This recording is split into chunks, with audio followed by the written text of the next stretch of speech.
You know what nobody tells you about divorce? Sometimes it's the smartest financial move you'll ever make. My name's Cassandra, I'm 44, and 2 years ago I walked away from my marriage with the best deal of my life. See, I was married to this guy Vincent for 21 years. He's in healthcare, pulls in serious money, the whole 9 yards. When we split, I got lifetime alimony, plus I stayed on his health insurance. Not too shabby for someone who spent 2 decades raising 4 kids while he built his career.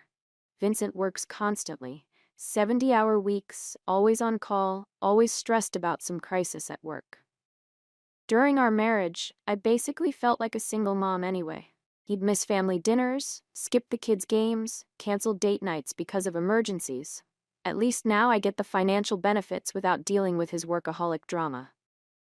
The kids live with me most of the time. Child support arrives like clockwork, and I picked up this easy administrative job that keeps me busy without overwhelming me. Honestly, I'm happier now than I was for most of my marriage. No more tiptoeing around Vincent's schedule or pretending I'm fine with coming last behind his job. I've got my own space, my freedom, and a pretty sweet financial setup that would take a complete idiot to mess with. About 10 months after my divorce was final, I met Kyle through mutual friends. He's 39, works in social services, and he's basically everything Vincent never was. Where Vincent lived on his phone and talked nonstop about work, Kyle actually listens when I speak. He's figured out this crazy concept called work-life balance. Imagine that. Kyle does all those little things Vincent stopped doing years ago. Brings me coffee when I'm stressed, remembers details from conversations, actually wants to spend time together instead of treating our relationship like another obligation. The sex is incredible too, which is refreshing after years of Vincent being too exhausted for intimacy more than once a month. We keep things relaxed, which works for both of us. Kyle doesn't push about meeting my kids immediately or rushing into anything serious. Plus, his nonprofit salary isn't exactly healthcare money, so it makes sense to keep our finances separate. I handle my expenses, he handles his, and everything flows smoothly. What I love most about Kyle is how present he is. When we're together, I'm not competing with his phone or his stress about work deadlines. He asks about my day and actually cares about my answers. It's amazing what a difference that makes after being married to someone who treated conversations like interruptions. Kyle makes me feel young again. We'll decide to catch a late movie, or he'll surprise me with takeout from that Indian place I mentioned liking. Vincent was always too serious, too focused on responsibilities. Kyle knows how to have actual fun, how to be spontaneous without scheduling it 3 weeks in advance. The only weird thing is how Kyle sometimes comments on my situation with Vincent. Nothing jealous exactly, but he'll say stuff like, "Must be nice having that security," or "Wish I had someone covering my bills." I get that it might seem unfair from his angle, but it's not like I'm getting something for nothing. I earned that alimony by giving up my entire career to support Vincent's dreams. About 8 months into dating Kyle, I had a pregnancy scare that terrified us both. I'm 44 with 4 kids already. Starting over with a baby is literally my worst nightmare. But Kyle's reaction caught me off guard. Instead of relief when the test came back negative, he got all philosophical about our relationship. Suddenly, he's having these deep talks about what we're building together, whether we're serious or just having fun. He starts mentioning how, if we're going to be sexually active regularly, maybe we should live together like real partners instead of dating like college kids. I tried explaining that moving in together could mess with my alimony, but he didn't seem to grasp why that mattered. Kyle began bringing up relationship escalation constantly, officially meeting my kids, spending holidays together, maybe eventually moving in. And I'm thinking, slow your roll there.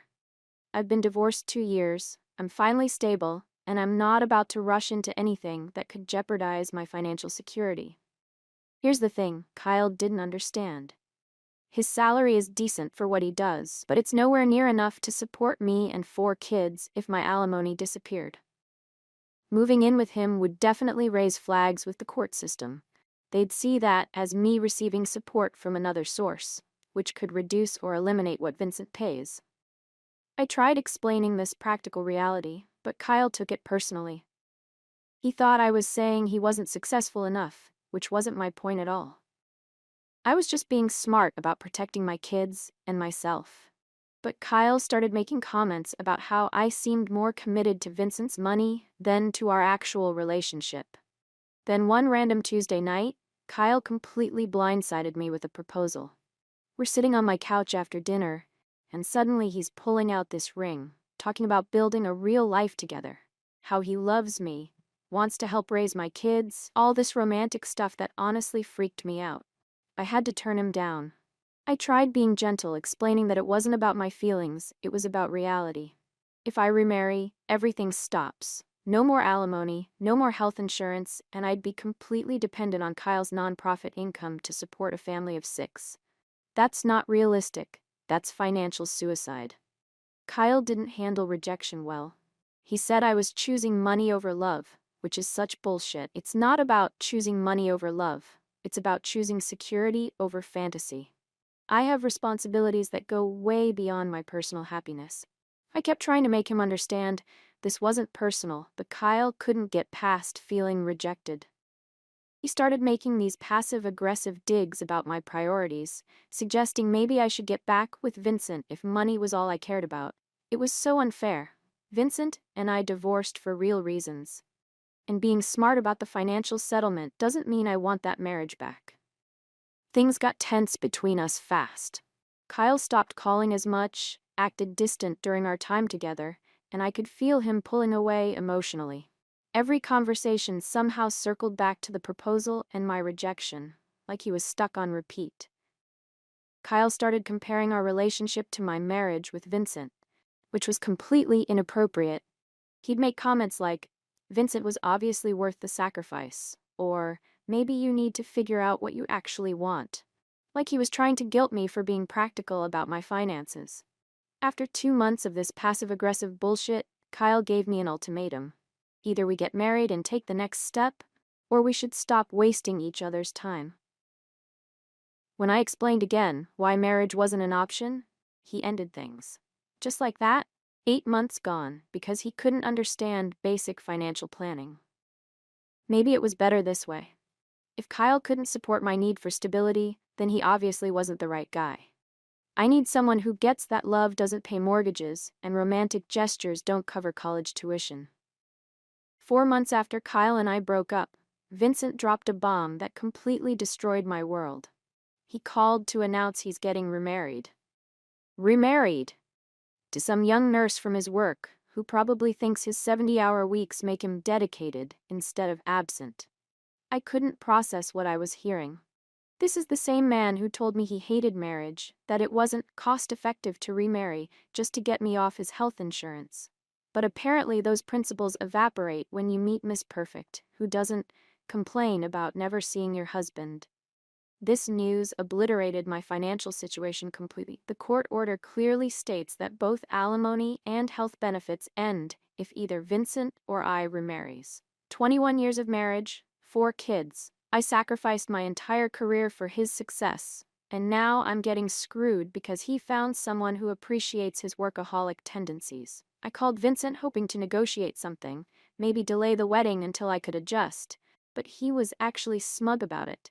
He said maybe now I'd understand what it felt like having your financial future decided by someone else's romantic choices. The audacity. Like I chose to divorce him and destroy his bank account. I was an excellent wife to Vincent. I managed his household, raised his children, supported his career ambitions, made it possible for him to work those insane hours by handling everything domestic.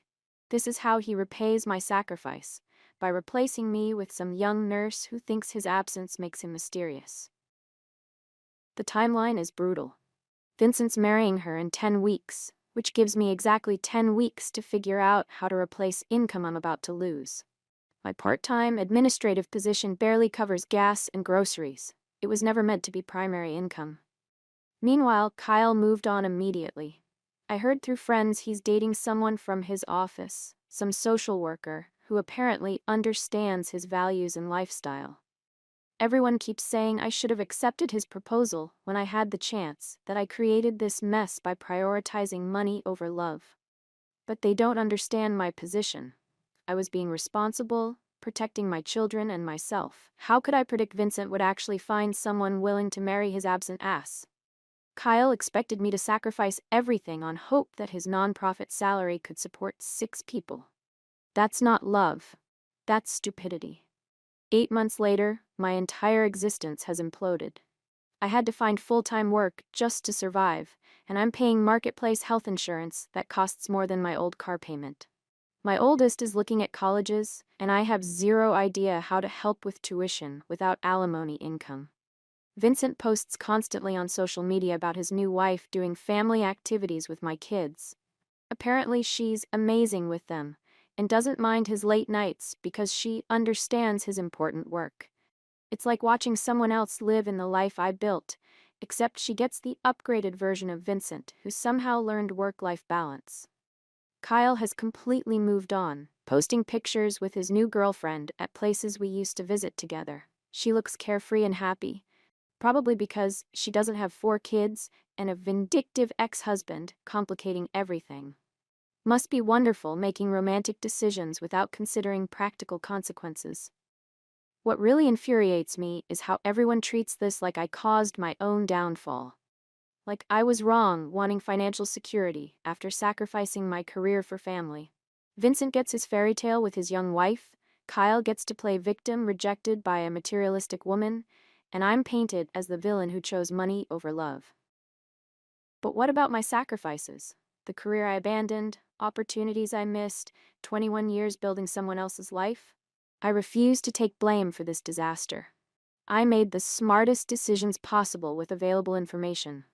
Vincent found someone who enables his workaholic habits. Kyle found someone without complications. Good for them. But I won't pretend I was wrong trying to protect my children's financial future. If that makes me the villain in their stories, fine. At least I know I tried being smart about it, even if nobody else appreciates that. The real kicker? I'm worse off now than if I'd just stayed married to Vincent in the first place. At least then I'd have health insurance and wouldn't be scrambling to pay bills on a single income. Sometimes being smart backfires spectacularly, and apparently, this is one of those times. But I still don't regret protecting myself when I had the chance. Kyle wasn't offering real security. He was offering romantic idealism funded by hope and good intentions. Vincent's new wife gets to benefit from all the groundwork I laid in training him to be a better husband. And me? I get to start over at 44 with nothing to show for 2 decades of marriage, except 4 kids and a whole lot of bitterness. Everyone can judge my choices all they want. I know what I was trying to accomplish, and it made perfect sense at the time. It's not my fault Vincent found someone willing to accept his flaws, or that Kyle couldn't handle dating a woman with real responsibilities. I played the hand I was dealt the best way I knew how, and if that wasn't good enough for everyone else, that's their problem, not mine.